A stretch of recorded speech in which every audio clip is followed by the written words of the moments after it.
پاکستان کے نامور کامیڈین نسیم وکی نے اپنے کیریئر کے ابتدائی دنوں کا ذکر کرتے ہوئے بتایا کہ وہ لاہور کے علاقے شادمان کے ایک فلیٹ میں رہے۔ انہوں نے بتایا کہ اس فلیٹ میں جس نے بھی رہائش اختیار کی وہ کامیاب ترین انسان ثابت ہوا۔ اس فلیٹ کے اندر جو بندہ رہا پھر وہ ہٹ ہونے کے بغیر نہیں رہا۔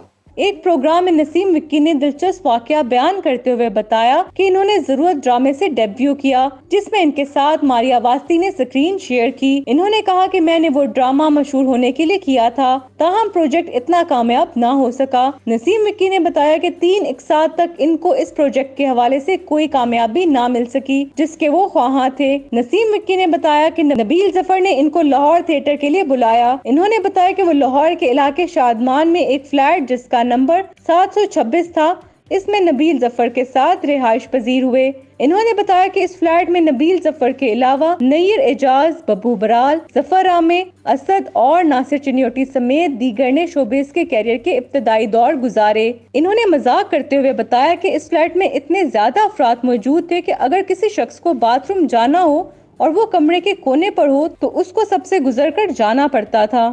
سب بے ہوش پڑے ہیں، اب اوپر سے گزر کے سب نے جانا تو باتھ روم تک پہنچے۔